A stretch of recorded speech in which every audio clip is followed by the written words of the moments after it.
నమస్కారం ETV news కి స్వాగతం ముందుగా ముఖ్యాంశాలు తెలంగాణలో మరో 89 మైనారిటీ గురుకులాల ఏర్పాటుకు నిర్ణయం వచ్చే విద్యా సంవత్సరం నుంచే ప్రారంభం బడ్జెట్లో నిధులకు కేసీఆర్ హామీ పేదల చదువుకు పూర్తి బాధ్యత తీసుకుంటానన్న చంద్రబాబు విదేశీ విద్యా దీవెన కింద 200 మందికి ఆర్థిక సాయం కాపులకు న్యాయం చేస్తామని హామీ వరుస వానలతో హైదరాబాద్ లోతట్టు ప్రాంతాలకు ముంపు కష్టాలు జూ పార్క్ జలమయం మురుగు కాల్వలో రసాయనాల నురగలు జనం మధ్య నేడు మోదీ 67వ జన్మదినోత్సవాలు అభిమానులు భాజపా నేతల భారీ ఏర్పాట్లు 3 గిన్నిస్ రికార్డులే లక్ష్యంగా వేడుకలు సమాజ్వాదీలో సద్దుమణిగిన వివాదం శివపాల్ మంత్రిత్వ శాఖలు తిరిగి ఇస్తున్నట్లు అఖిలేష్ ప్రకటన తానున్నంత వరకు పార్టీ చీలదన్న ములాయం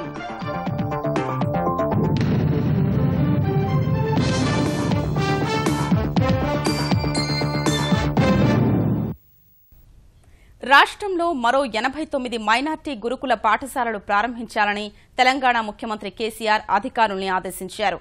మైనార్టీ గురుకులాల నిర్వహణ, కొత్త విద్యా సంస్థల ఏర్పాటుపై సమీక్ష నిర్వహించిన కేసీఆర్ అద్భుత ఫలితాలు సాధిస్తున్న దళిత గురుకులాల మాదిరే మైనార్టీ గురుకులాలు నడపాలన్నారు.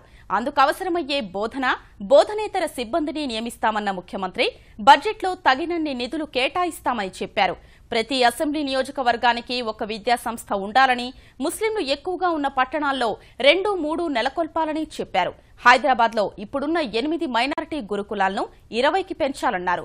ముందుగా 5, 6, 7 తరగతులు ప్రారంభించి ఆ తర్వాత ఒక్కో తరగతి పెంచాలన్న కేసీఆర్ ఈ ఏడాది ప్రారంభించిన విద్యా సంస్థల నిర్వహణపై సంతృప్తి వ్యక్తం చేశారు.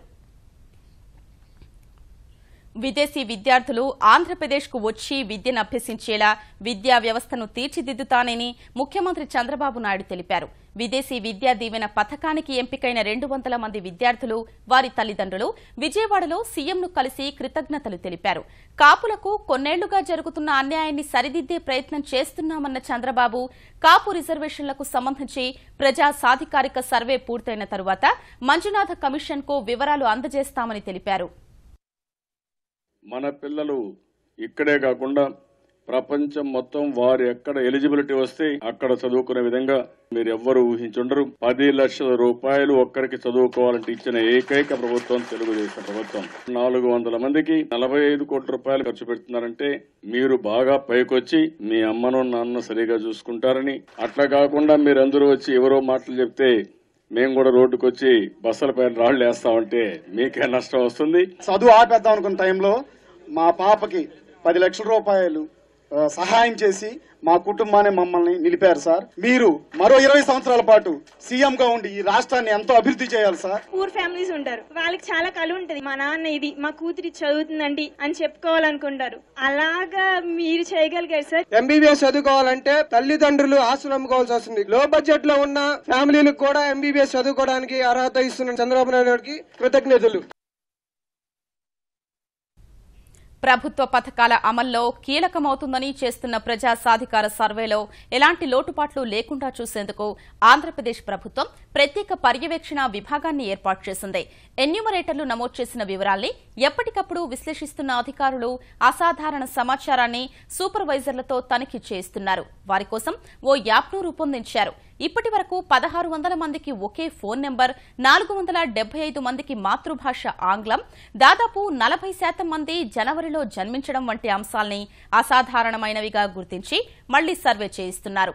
ఇప్పటి వరకు 1 కోటి ఇళ్లలోని 3,13,00,000 మంది వివరాలు నమోదు చేయగా మరో 1,80,00,000 మంది వివరాలు నమోదు చేయాల్సి ఉంటుందని అంచనా వేస్తున్నారు. పట్టణాల్లో సర్వే కాస్త వెనుకబడి ఉంది. దాదాపు 85% మందికి పక్కా ఇళ్లు, 95 లక్షల మందికి మొబైల్ ఫోన్లు ఇస్తున్నట్లు సర్వేలో తెలిపారు. ఆదాయ పన్ను చెల్లింపుదారుల జాబితాలో ప్రభుత్వ ఉద్యోగులే అధికంగా ఉన్నారు. ప్రస్తుతం వేరే ప్రాంతాల్లో ఉన్నవారు ఎప్పుడైనా వివరాలు నమోదు చేసుకునేలా కొన్ని ప్రజా సాధికారిక సర్వే నమోదు కేంద్రాలు ఏర్పాటు చేయాలని ప్రభుత్వం నిర్ణయించింది. పోలవరం లాంటి భారీ ప్రాజెక్టుల నిర్మాణంలో నదీ ప్రవాహాన్ని మళ్లించడం ద్వారా మాత్రమే నిర్మాణంలో జాప్యాన్ని నివారించవచ్చని ఆంధ్రప్రదేశ్ జలవనరుల శాఖ engineer in chief K Venkateswararao తెలిపారు. అందుకే కాఫర్ డ్యాం నిర్మాణ ప్రతిపాదన చేశామన్న ఆయన కేంద్ర జలవనరుల సంఘానికి ఈ డిజైన్ పంపామని విజయవాడలో స్పష్టం చేశారు. ఈ వ్యవహారంలో వైకాపా దుష్ప్రచారం మానుకోవాలన్న జలవనరుల శాఖ మంత్రి దేవినేని ఉమా ప్రాజెక్టును శరవేగంగా పూర్తి చేస్తామని తెలిపారు. Nothing but it is also a dam. Monsoon flood నేమో రివర్ బెడ్ లో అలో చేసి నాన్ మాన్సూన్ పీరియడ్ లో మాత్రమే వర్క్ చేస్తే we will be having limited period of construction. అదే మొత్తం ఫ్లడ్ ని మనము డైవర్ట్ చేసి రివర్ బెడ్ అంతా కూడా మనము ప్రొటెక్ట్ చేసుకున్నప్పుడు త్రూఅవుట్ ద ఇయర్ మనం పనిచేసుకునేదానికి అవకాశం ఉంటుంది. ఆ కన్స్ట్రక్షన్ జరగడానికి సంవత్సరం పట్టొచ్చు, 2 సంవత్సరాలు పట్టొచ్చు. ఈ 2 ఏళ్లు ఆ రివర్ లో వచ్చేటువంటి ఫ్లడ్ ని తట్టుకునే విధంగా దీన్ని నిర్మించడం జరుగుతుంది. కాబట్టి కంపారిజన్ ఏదో చిన్న అడ్డుకట్టలాగా వేసేసి అది ఫ్లడ్ ని ఎలా డైవర్ట్ చేస్తుంది అని అనడం కరెక్ట్ కాదు. ముఖ్యమంత్రి గారే స్వయంగా మానిటర్ చేసి పర్యవేక్షిస్తున్నారు కాబట్టి ఇంకా త్వరితగతంగా పనులవుతాయి. దానికి తగ్గట్టే విదేశీ ఆధునిక యంత్రాలు తీసుకొచ్చాం. జగన్మోహన్ రెడ్డి గారు ఎన్ని కుట్రలో కుతంత్రాలు చేసినా రాసి పెట్టుకో 2018 పోలవరం. ఆంధ్రప్రదేశ్లో డెంగ్యూ ప్రభావిత జిల్లాల్లో అన్ని నివారణ చర్యలు తీసుకుంటున్నట్లు ఆంధ్రప్రదేశ్ వైద్యారోగ్య శాఖ మంత్రి కామినేని శ్రీనివాస్ చెప్పారు. మన్యంలో డెంగ్యూ కేసులు ఎక్కువగా ఉన్నాయన్న ఆయన ఇప్పటి వరకు ఎలాంటి మరణాలు నిర్ధారణ కాలేదని తెలిపారు. పట్టణ ప్రాంతాల్లో 200 మంది వైద్యులతో సేవలు అందిస్తున్నామని చెప్పారు.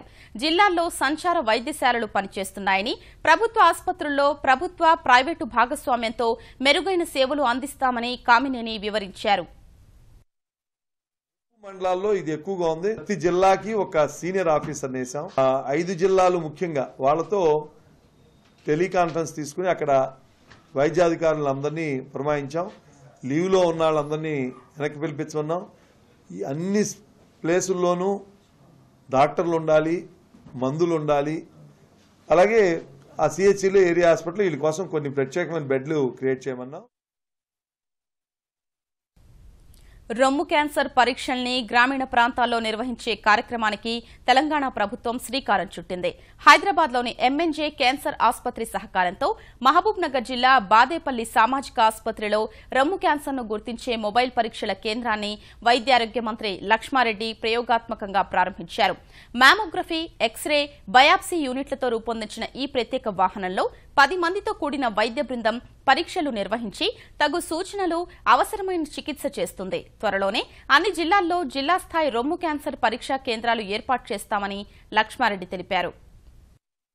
క్యాన్సర్స్ ఈ మధ్యలో చాలా ఎక్కువ అవుతా ఉన్నాయి కాబట్టి మ్యామోగ్రఫీ ద్వారా మామూలు వాళ్ళు బయట చేయించుకోవాలంటే 3 నుంచి 4 వేలు ఖర్చు అవుతుంది వాళ్ళకి. అటువంటిది ఇక్కడ ఫ్రీగా వీళ్ళకి స్క్రీనింగ్ చేయడం జరుగుతూ ఉంది. పేషెంట్స్ కి ఏదైనా పాజిటివ్ కేసెస్ ఉంటే ఇమ్మీడియట్లీ మన ఎంఎన్జే క్యాన్సర్ హాస్పిటల్ ద్వారా పూర్తిగా ఫ్రీగా ట్రీట్మెంట్ చేయడం జరుగుతూ ఉంది. మరి గతంలో లేనట్టు విధంగా అన్ని జిల్లా హెడ్ క్వార్టర్లో డిస్ట్రిక్ట్ క్యాన్సర్ స్క్రీనింగ్ సెంటర్స్ ఏర్పాటు చేస్తా ఉన్నాం. భాజపా జాతీయ అధ్యక్షుడు అమిత్ షా ఇవాళ తెలంగాణలో పర్యటించనున్నారు. ప్రధాని నరేంద్ర మోదీ జన్మదినోత్సవాల్లో భాగంగా శంషాబాద్లో చేపట్టే స్వచ్ఛ భారత్ కార్యక్రమంలో పాల్గొంటారు. ఆ తర్వాత హన్మకొండలో భాజపా ఏర్పాటు చేసిన బహిరంగ సభలో పాల్గొంటారు. భాజపా చేపట్టిన తెలంగాణ విమోచన దినోత్సవాల్లో భాగంగా ఏర్పాటు చేసిన ఈ బహిరంగ సభకు కమలదళం విస్తృత ఏర్పాట్లు చేసింది. హన్మకొండ పరిసరాలు కాషాయ జెండాలతో కళకళ్లాడుతున్నాయి. హైదరాబాద్తో పాటు వరంగల్ పరిసర జిల్లాల నుంచి కార్యకర్తలు పెద్ద ఎత్తున తరలివస్తారని రాష్ట్ర భాజపా నేతలు తెలిపారు. తెలంగాణ విమోచన దినోత్సవాన్ని అధికారికంగా నిర్వహించకపోవడం దురదృష్టకరమని ఆక్షేపించారు. వ్యతిరేకమైనటువంటి పోరాటం అవుతుందో తెలంగాణలో గ్రామాన అమరులైనటువంటి వాళ్ళు ఉన్నారు. కర్ణాటకలో జరుగుతున్నప్పుడు, మహారాష్ట్రలో జరుగుతున్నప్పుడు తెలంగాణలో చేస్తేనే మతపరమా? మజ్లిస్ ఉన్నటువంటి ఒత్తిడికి టీఆర్ఎస్ కానీ ఎవరే కానీ మతపరమైనటువంటి ఉద్రేక్తలు రెచ్చగొడుతున్నారు అనడం ఇది వాళ్ళ యొక్క అవివేకం. ప్రముఖ న్యాయవాది, దళిత ఉద్యమ నాయకుడు బొజ్జా తారకం కన్నుమూశారు. కొంతకాలంగా అనారోగ్యంతో బాధపడుతున్న ఆయన రాత్రి 11 గంటలకు హైదరాబాద్ అశోక్ నగర్లోని ఆయన నివాసంలో తుదిశ్వాస విడిచారు. 1939లో తూర్పుగోదావరి జిల్లా బొజ్జవారిపేటలో జన్మించిన బొజ్జా తారకం కాకినాడలో న్యాయ విద్యను అభ్యసించారు. భూస్వాములు, అంటరానితనం నిర్మూలనే ధ్యేయంగా పోరాడిన ఆయన చుండూరు సహా దళితులపై జరిగిన అనేక దాడి కేసుల్లో బాధితుల పక్షాన సుప్రీంకోర్టులో పోరాడారు. సమాజాన్ని మేల్కొలిపేలా ఎన్నో రచనలు చేసి ఎమర్జెన్సీ సమయంలో 7.5 చెంచల్గూడ జైల్లో గడిపారు. బొజ్జా తారకం కుమారుడు రాహుల్ బొజ్జా హైదరాబాద్ కలెక్టర్గా, కుమార్తె మహిత ఉస్మానియా ఆసుపత్రిలో అసిస్టెంట్ ప్రొఫెసర్గా విధులు నిర్వర్తిస్తున్నారు. ఈ సాయంత్రం అంత్యక్రియలు నిర్వహించనున్నారు. హక్కుల కోసం పోరాడే వారికి బొజ్జా తారకం మరణం తీరని లోటని ముఖ్యమంత్రి కేసీఆర్ సంతాపం వ్యక్తం చేశారు. కవిగా, రచయితగా, న్యాయవాదిగా అణగారిన వర్గాల అభ్యున్నతికి కృషి చేశారని, తెలంగాణ ఉద్యమానికి అండగా నిలిచారని గుర్తు చేసుకున్నారు.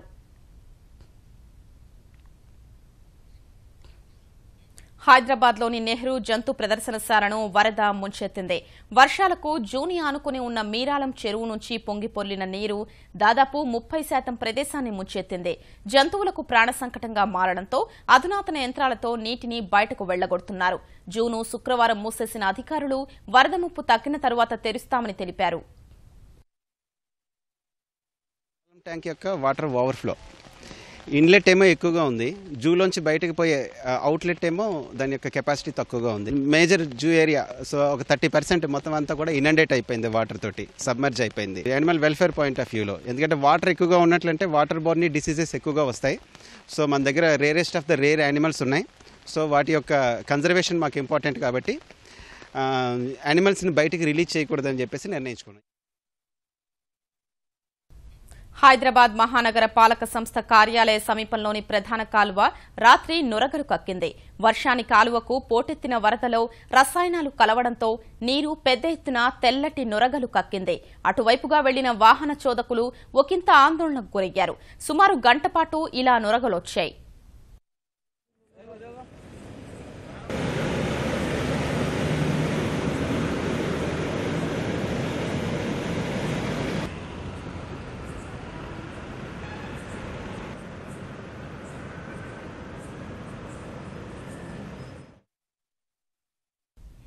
ఆంధ్రప్రదేశ్ ముఖ్యమంత్రి చంద్రబాబు తెలంగాణకు నీళ్లు రాకుండా అడ్డుకోవాలని కృష్ణా జలాలపై అపెక్స్ కౌన్సిల్ సమావేశం ఏర్పాటు చేస్తున్నారని తెలంగాణ మంత్రి ఈటెల రాజేందర్ ఆరోపించారు. ఈ ప్రాంత తెదేపా నేతలు ఆయనకు వంతపాడుతూ ప్రజలకు ద్రోహం చేస్తున్నారని ఈటెల కరీంనగర్లో విమర్శించారు. చంద్రబాబు నాయుడు తెలంగాణకు నీళ్లు పోవద్దు అనేటువంటి ఒక దుష్ట సంకల్పంతో ఢిల్లీ లోపల సమావేశం ఏర్పాటు చేసిండు. తెలంగాణ తెలుగుదేశం పార్టీ నాయకులకి మీరు చేసినటువంటి మొసలి కన్నీరు ఉద్యమాలకి తెలంగాణ ప్రజలు ఎప్పుడు కూడా మద్దతు ఇవ్వరు. ఈ కొనవూపుతో ఉన్నది అక్కడక్కడ ఆ కొనవూపుతో ఉన్నవారు కూడా తప్పకుండా ప్రజలు పాత్రేస్తారని చెప్పి హెచ్చరిస్తా ఉన్నాం.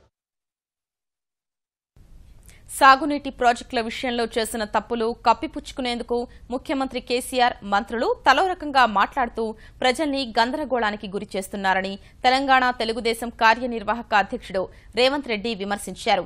1000 కోట్లతో పెండింగ్ ప్రాజెక్టులు పూర్తి చేసే అవకాశమున్నా తెరాస సర్కార్ కమిషన్ల కోసం కొత్త పథకాల్ని తెర మీదకు తెస్తోందని ఆరోపించారు. మహారాష్ట్రతో ఒప్పందం వెనుక కూడా దోపిడీ దాగుందని రేవంత్ విమర్శించారు. ముఖ్యమంత్రి గారు ఒక రకంగా, సాగునీటి పారుదల శాఖ మంత్రి ఇంకొక రకంగా, వ్యవసాయ శాఖ మంత్రి మూడో రకంగా, ముగ్గురు 3 రకాలుగా మాట్లాడి ప్రజల్ని అయోమయానికి గురి చేసి తాము చేస్తున్న తప్పులను కప్పిపుచ్చుకోవడానికి రాష్ట్ర ప్రభుత్వం ప్రయత్నం చేస్తుంది. ముఖ్యమంత్రి చంద్రశేఖర్ రావు గారు, సాగునీటి పారుదల శాఖ మంత్రి హరీష్ రావు గారు దొంగలకు సత్తులు మోస్తున్నారు. పక్క రాష్ట్రమైన మహారాష్ట్రకు నీటి హక్కులను తాకట్టు పెట్టి ఒప్పందాలు చేసుకురావడమే కాకుండా ఈ రోజు కాంట్రాక్టర్ల పేర్ల మీద ఆంధ్ర కాంట్రాక్టర్లకు నిధులు కట్టబెడుతున్నారు. కరుడుగట్టిన నేరస్తుడు నయీం దౌర్జన్యాలపై విదేశాల నుంచి కూడా ఫిర్యాదులు అందుతున్నాయి.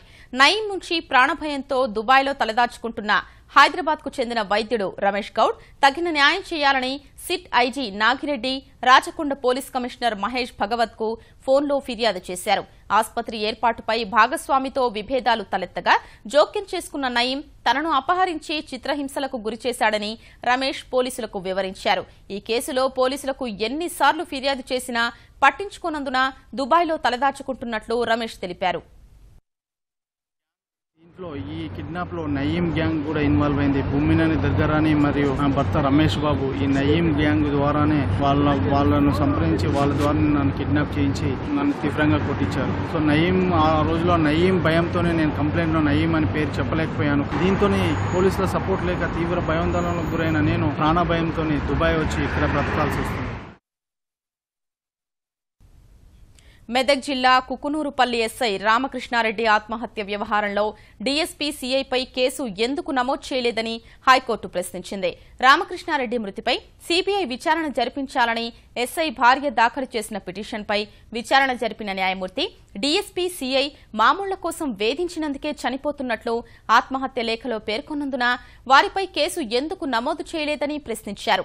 లేఖలో ఆరోపణలు తప్పని తేలితే కేసు కొట్టివేయవచ్చని, ముందు ఎఫ్ఐఆర్ ఎందుకు దాఖలు చేయలేదని నిలదీశారు. ఈ విషయంపై వివరణ ఇవ్వాలని పోలీసుల్ని ఆదేశిస్తూ తదుపరి విచారణ ఈ నెల 20కి వాయిదా వేశారు. కేసుల పేరుతో అమరావతి నిర్మాణాన్ని అడ్డుకోవని, తమ జీవితాలతో అడ్డుకోవద్దని జాతీయ హరిత ట్రైబ్యునళ్లలో రాజధాని నిర్మాణానికి వ్యతిరేకంగా కేసులు వేసిన పిటిషన్లకు భూ సమీకరణ రైతు సమాఖ్య గుంటూరులో విజ్ఞప్తి చేసింది. కొండవీటి వాగు ముంపుపై ప్రభుత్వం ముందు జాగ్రత్తలు తీసుకుంటున్నా ట్రైబ్యునల్ ఎదుట అసత్యాలు చెప్తున్నారని ఆక్షేపించారు. తాము ఈ కేసులో ఇంప్లీడ్ అవుతామని సమాఖ్య నేతలు తెలిపారు. రాజధాని తొందరగా అయితే మా బతుకులు బాగుపడతాయనే ఆశతో మేమంతా రైతాంగం ఉన్నాం. మరి ఈ విధానాన్ని రైతు ప్రయోజనం దెబ్బతీయటం తప్పితే ఇట్లా పిటిషన్స్ చేస్తే ఇవన్నీ కూడా డిలే అయితే మా రైతు ప్రయోజనాలు ఇబ్బందిలో పడతాయనే దాంతో మేము కూడా గ్రీన్ ట్రిబ్యునల్లో అడ్మిట్ అవటం, వాళ్ళు యాక్సెప్ట్ చేయటం, తద్వారా మా వాదనలు వినిపించి ఇవన్నీ డిలే కాకుండా ఇమీడియట్గా డెసిషన్స్ తీసుకోమనేది మా వాదనగా చెప్తాం. అక్టోబర్ 3 నుంచి 11 వరకు జరిగే శ్రీవారి బ్రహ్మోత్సవాల్ని అత్యంత వైభవంగా నిర్వహిస్తామని తిరుమల తిరుపతి దేవస్థానం కార్యనిర్వహణాధికారి సాంబశివరావు తెలిపారు. తిరుమలలోని అన్నమయ్య భవన్లో ప్రభుత్వ అధికారులతో సమన్వయ సమావేశం నిర్వహించిన ఆయన అన్ని విభాగాల సమన్వయంతో బ్రహ్మోత్సవాల్ని విజయవంతం చేస్తామన్నారు. గత అనుభవాల దృష్ట్యా తిరుమలకొచ్చే భక్తులకు సౌకర్యాల కల్పనలో విస్తృత ఏర్పాట్లు చేయాలని ఈవో ఆదేశించారు. గరుడ సేవ 7వ తేదీన జరుపుకోబోతున్నాము. దానికి పెద్ద ఎత్తున భక్తులు వస్తారు. మనం కొన్ని ప్రత్యేక ఏర్పాట్లు చేయడం జరిగింది. ప్రతి సంవత్సరం కూడా రాత్రి 8 గంటలకి స్టార్ట్ చేసేవాళ్ళం.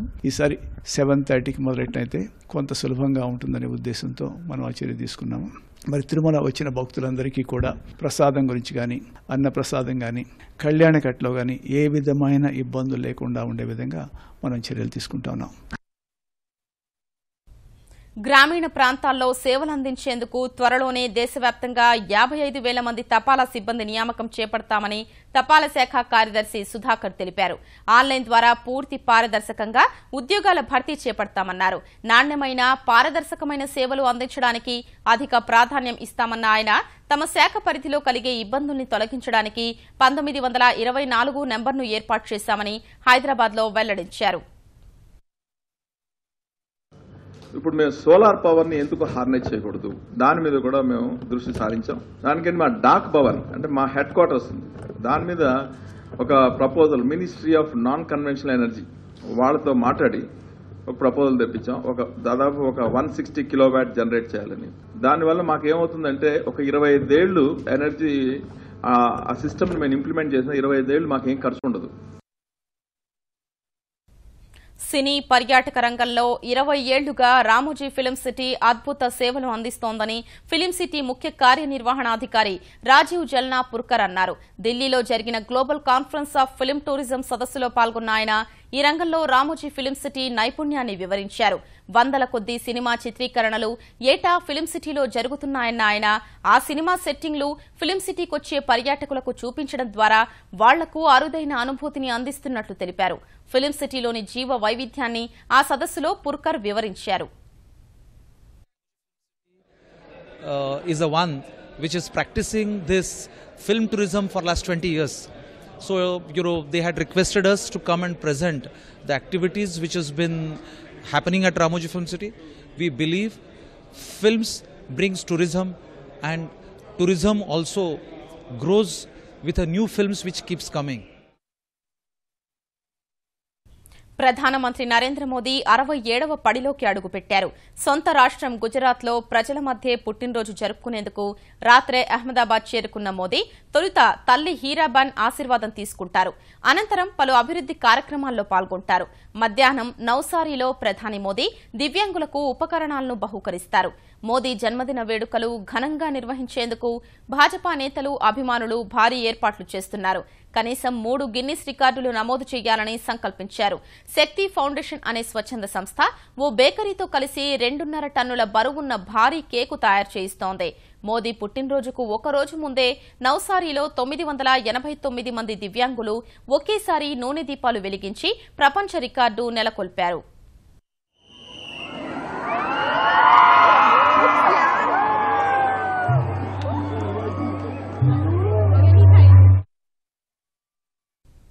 ఉత్తరప్రదేశ్లోని అధికార సమాజ్వాదీ కుటుంబంలో రేగిన వివాదం సద్దుమణిగింది.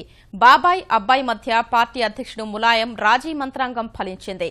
శివపాల్ యాదవ్ పార్టీతో పాటు మంత్రి పదవులకు చేసిన రాజీనామాను తిరస్కరించిన ములాయం ఇద్దరికీ రాజీ కుదిర్చారు. శివపాల్ నుంచి లాగేసుకున్న మంత్రిత్వ శాఖల్ని తిరిగి ఇచ్చేయడమే కాక మంత్రివర్గం నుంచి తప్పించిన గాయత్రి ప్రజాపతిని తిరిగి తీసుకుంటారని అఖిలేష్ యాదవ్ ట్విట్టర్లో ప్రకటించారు. ములాయం మాటే తనకు శిరోధార్యమన్న శివపాల్ తాను పార్టీ అధ్యక్షుడిగా కొనసాగుతానని ప్రకటించారు. తానున్నంత వరకు పార్టీ చీలదని ములాయం స్పష్టం చేశారు. పాకిస్తాన్లో మరోసారి ఉగ్రవాదులు విరుచుకుపడ్డారు. పాక్ ఈశాన్య ప్రాంతంలోని ఒక మసీద్లో ఆత్మాహుతి దాడికి పాల్పడి 25 మందిని బలిగొన్నారు. 30 మందికి పైగా గాయాలయ్యాయి. మహమంద్ గిరిజన ప్రాంతంలో శుక్రవారం మధ్యాహ్నం ప్రార్థనలు జరుగుతున్న వేళ ఒక ఆత్మాహుతి దళ సభ్యుడు తనను తాను పేల్చేసుకున్నాడు. ఆ సమయంలో మసీదుకు భారీగా వచ్చిన ప్రజలు గాయపడ్డారు. క్షతగాత్రుల్ని బాజౌర్, పెషావర్, చార్సాడా ఆసుపత్రులకు తరలించారు. ఈ ఘటనకు బాధ్యత వహిస్తున్నట్లు ఏ ఉగ్రవాద సంస్థ ప్రకటించలేదు. అయితే కొన్నేళ్లుగా పాక్ తాలిబన్లు మసీదులు, కోర్టులు, పాఠశాలలపై దాడులకు పాల్పడుతున్నారు. ఇది కూడా వారి పనేనని పాక్ అధికారులు అనుమానిస్తున్నారు. రెజ్లర్ నర్సింగ్ యాదవ్ నిషేధిత ఉత్ప్రేరకాలు తీసుకున్నారనే వ్యవహారాన్ని సీబీఐ దర్యాప్తు చేయనుంది. ఈ మేరకు తాము చేసిన విజ్ఞప్తికి ప్రధాని మోదీ అంగీకరించారని భారత రెజ్లింగ్ సమాఖ్య అధ్యక్షుడు బ్రిజ్ భూషణ్ శరణ్ తెలిపారు. ప్రధాని కార్యాలయం సూచన మేరకు కేసును సీబీఐకి అప్పగించినట్లు రెజ్లింగ్ సమాఖ్య తెలిపింది. నర్సింగ్ యాదవ్ కు నిర్వహించిన పరీక్షల్లో నిషేధిత ఉత్ప్రేరకాలు తీసుకున్నట్లు తేలగా అతనిపై కుట్ర జరిగిందని జాతీయ మాదక ద్రవ్య నిరోధక సంస్థ నాడా క్లీన్ చిట్ ఇచ్చింది. అయితే ప్రపంచ మాదక ద్రవ్య నిరోధక సంస్థ కోర్ట్ ఆఫ్ ఆర్బిట్రేషన్ కు వెళ్లగా నర్సింగ్ పై 4 ఏళ్ల నిషేధం విధించారు. ఫలితంగా ఒలింపిక్ క్రీడల్లో పాల్గొనే అవకాశాన్ని నర్సింగ్ కోల్పోయాడు. తనపై కుట్ర జరిగిందని నర్సింగ్ యాదవ్ ఆరోపించగా భారత రెజ్లింగ్ సమాఖ్య అతనికి మద్దతుగా నిలిచింది. ఈటీవీ న్యూస్ సమాప్తం. నమస్కారం.